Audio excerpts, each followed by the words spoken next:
5-6 बातें समझनी है। पहले तो ये होता क्या है, दूसरा एक अच्छे चार्टर में क्या क्या विशेषताएं होनी चाहिए, ठीक है, क्या है, और दूसरा कैसा होना चाहिए।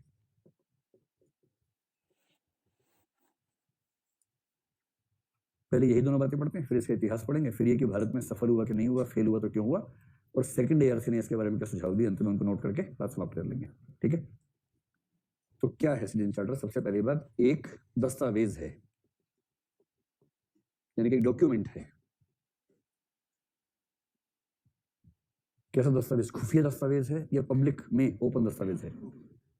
एक दस्तावेज है जो समाज के सामने स्पष्ट रूप में प्रस्तुत किया जाता है, तो ओपन डॉक्यूमेंट कहना चाहिए।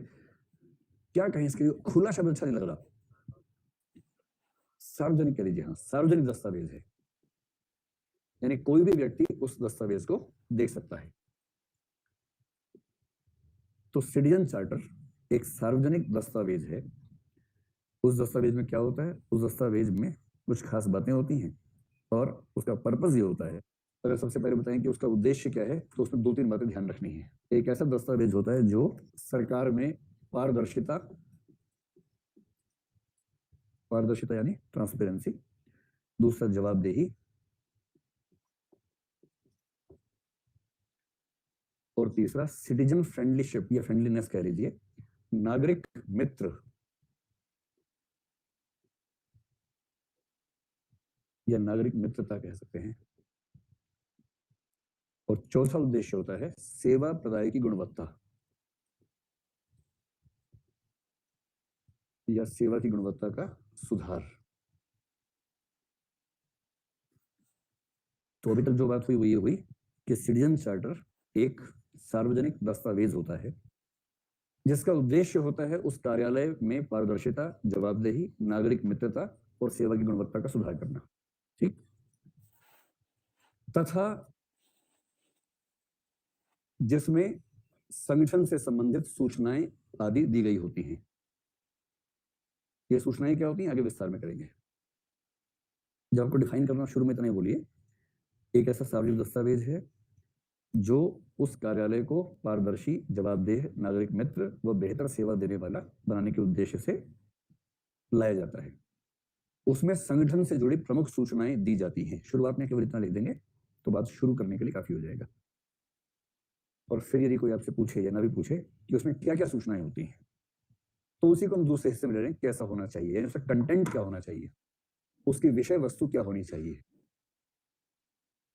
तो भारत सरकार जनरली जो गाइडलाइंस जारी करती है उसी को हम बेस बना के बात कर लेते हैं कि किसी अच्छे सिटीजन चार्टर में आमतौर पर 5-6 बातें होनी जरूरी हैं। तो उसकी विषय वस्तु में सबसे पहली चीज होती है जिसको बोलते हैं मिशन या विजन स्टेटमेंट।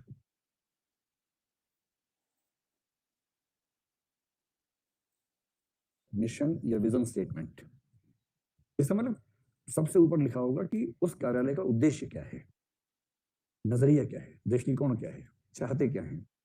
एक कार्यालय अपने आप में क्या चाहता है, दूसरा उस सिटीजन चार्टर को लगाने के पीछे क्या दृष्टिकोण का काम कर रहा है।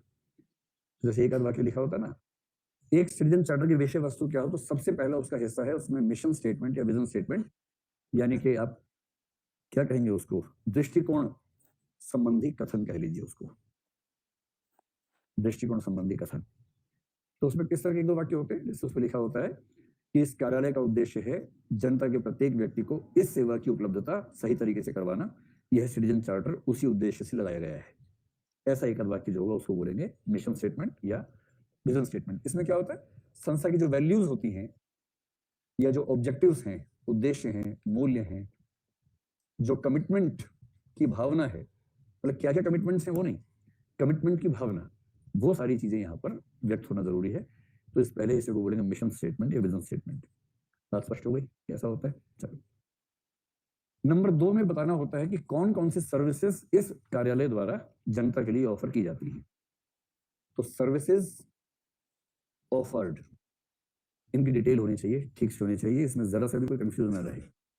तो पूरी डिटेल्स के साथ ब्रैकेट में लिखिए सफिशिएंट डिटेल्स, पर्याप्त जानकारियों के साथ कि ये सेवाएं, जैसे किसी ऑफिस में 20 काम होते हैं तो 20 के 20 काम, और वो भी लगभग उस क्रम में जो जिस काम के लिए लोग सबसे ज्यादा आते हैं नंबर 1 पे वो होना चाहिए, इस तरह से घटते क्रम में, ताकि लोगों को ज्यादा मुश्किल ना ढूंढने में आसानी से ढूंढ सकें।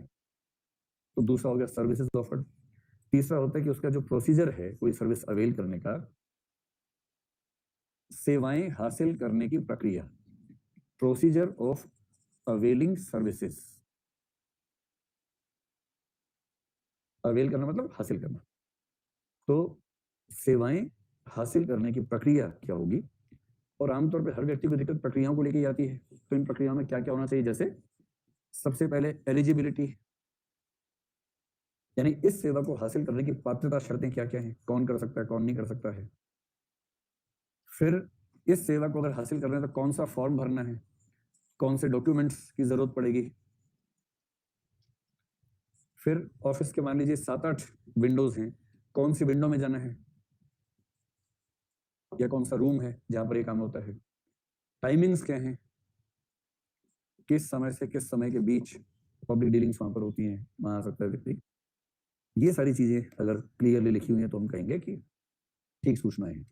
जैसे अगर उस सेवा के बदले कोई फी है तो फी डिटेल्स भी वहां पर आ जाए कि अगर आपको ये सेवा चाहिए तो उसमें ये राशि आपको पे करनी होगी, कैसे पे करनी होगी, चेक से करनी तो किसके नाम पे चेक बनेगा, वो सब चीजें मेंशन होगी। तो ये तीसरा हुआ procedure of availing services.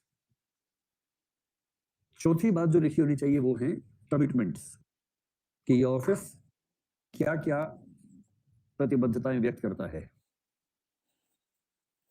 Commitments का मतलब क्या क्या वायदे आप करते हैं समाज से, या क्या क्या प्रतिबद्धताएं व्यक्त करते हैं। तो नंबर 4 में लिखिए प्रतिबद्धताएं। वो साफ साफ लिखा होना चाहिए कि हमारी प्रतिबद्धता है कि ये चीजें आपको ठीक तरीके से मिले। उसमें क्या क्या होगा।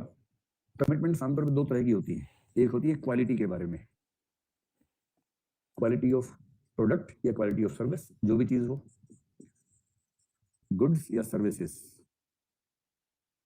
गुड्स की क्वालिटी कहाँ होगी, जैसे पेट्रोल पंप पे अगर आप कभी ध्यान दें, आजकल पेट्रोल पंप पे लिखा होता है कि पेट्रोल की शुद्धता की जांच करने का तरीका वहीं लिखा होता है, आप ऐसे से जांच करें, पेट्रोल शुद्ध न मिले तो शिकायत करें।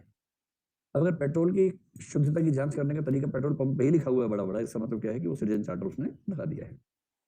ऐसे राशन की दुकान में कौन सा राशन मिला, वो राशन कितना ठीक है, अगर इसके बारे में पर्याप्त सूचनाएं वहीं पर लिख रखी हो तो क्या हो गया, गुड्स के मामले में, वस्तुओं के मामले में मिल गई हमें सूचना। कभी कभी सेवाओं के मामले में हो सकता है। और दूसरी चीज क्या होती है क्वालिटी के साथ, जो उसकी डिलीवरी मैकेनिज्म होता है, मुख्य रूप से समय,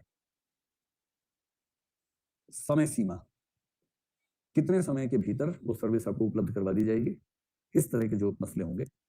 ये होता है आमतौर पर सर्विसेज के मामले में। जैसे सर्टिफिकेट बनवाना है, जैसे आपको डेट ऑफ बर्थ सर्टिफिकेट आपका गुम हो गया, फिर से बनवाना है, और आप म्यूनिसिपल कॉर्पोरेशन के पास गए, अपने जिस जिस शहर में आपका जन्म हुआ, जिस जिले में, वहां का जो म्यूनिसिपल कॉर्पोरेशन है वो बना के देगा। वो क्या करेगा, वो जो डेट ऑफ बर्थ आप बताएंगे उस दिन के रिकॉर्ड चेक करेगा सारे के सारे। अगर आप कहेंगे मेरा जन्म उस अस्पताल में हुआ था, वहां के रिकॉर्ड उसके पास पूरे होंगे, उन सबके बेस पे तस्दीक करके फिर वो बना देगा। और ये जो भी पुराने जमाने का आदमी है तो फिर आसपास से 3-4 बूढ़ों से पूछ लेते हैं, जब बूढ़े कहते हैं कि हाँ हाँ हुआ था, तो उसी बेस पे क्या करें। अब ये कैसे कहें कि आदमी जो खड़ा पैदा ही नहीं हुआ, ये कैसे कहें, पैदा तो हुआ ही है, तभी तो हमारे सामने है। तो जो पुराने लोग हैं उनके बारे में तरीका आज भी वही चल रहा है कि उसके 2-3 पड़ोसियों को एसडीएम या उसका स्टाफ वहां जाएगा, आसपास के 2-3 बूढ़ों को खोजेगा, उन बूढ़ों से पूछेगा, फिर उन बूढ़ों से लिखित में लेगा। जब वो लिखित में देंगे कि हाँ ये पैदा हुआ था, यही पैदा हुआ था, यही होने वाला है सीएए में भी, या जो एनसीआर एनपीआर उसमें यही होने वाला है। डॉक्यूमेंट सबके पास थोड़ा ना होते हैं, और जहां जहां डॉक्यूमेंट्स नहीं है, बर्थ सर्टिफिकेट, वहां ऐसे होता है। ये सब तरीके होते हैं। खतरा इसमें वही है कि अगर बूढ़ों को पैसा दे दिया और बूढ़े बोले बांग्लादेशी के बारे में हाँ यही हुआ था, तो मामला फंस जाएगा। फिर अमित शाह का जो प्लान है, मास्टर प्लान है, वो फेल हो जाएगा।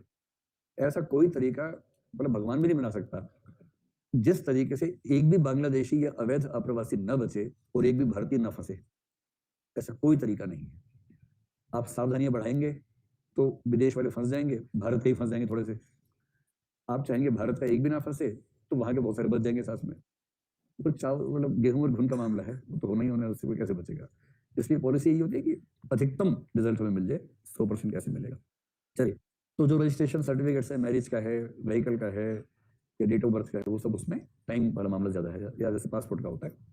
5वां, एक अच्छे सिटीजन चार्टर में ये बात भी लिखी होती है साफ साफ कि यदि आपको गुड्स या सर्विसेज उस क्वालिटी या उस कमिटमेंट के अनुसार टाइम पर नहीं मिली जो हमने क्लेम किया है, तो आपके पास ग्रीवांस रिड्रेसल सिस्टम क्या है?